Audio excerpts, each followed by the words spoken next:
biya kamal kan Noor Online TV ka jan gwas me bana roch bana jaling bana roch kamana inshallah today week ka South Sudan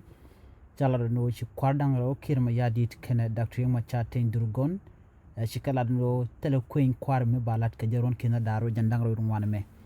bana jokore linkel kenya makan konore raja bana linga jan gwas me mi jira ma jidit ka jan channel me kan Noor Online TV don jan changan yam ka ji ke pay jejek de jogono jin ku subscribe ke ku jan waka nasin ko ken comme no gje lungo no jin blertin ba nonka Noor Online TV ni chang gwas dana pay kala zray kaje no goro je no ken mala shugo je ka pet goro no jin bi notification bell bi jetwany ba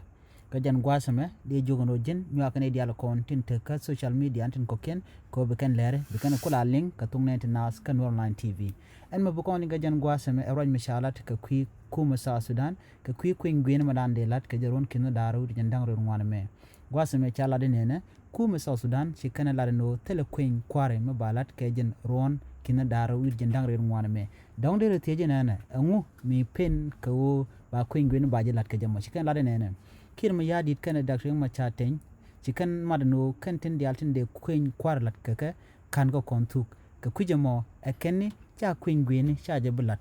ko kantin dialan konin gorke re kuma ka kwi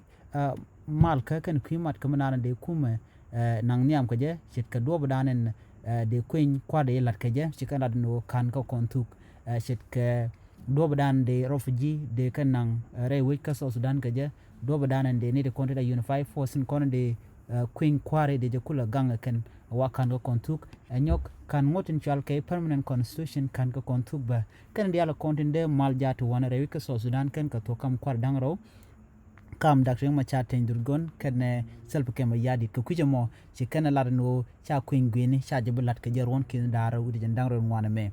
ci kan South Sudan ke lu ci kan jogo no ko cha gurno bu South Sudan bo re ko re nyok gurga jeno bana baylat ko domo gwa ko kujamo ci ne queen kwar ci ne lat ka korun dangro mu nyono jeno ba queen kwar ba jo lat ni ka ron kin dara wudi jandang ro bakel ajena dana ci kan la no ke jendana ci kan tay animo dongte mi chodo wala duno ka jan gwasame chikala no tel mi shala queen kware ka jaron kina dara udi jandang ro dungwana me ne ron kina dara udi jandang ro udi bakel namo ajena dana chikana tan ke chikana lat mi no jan wo bilere buka link Noor Online TV goro no subscribe ko nywaka ne ko ken content ko Noor Online TV biata kamal bye bye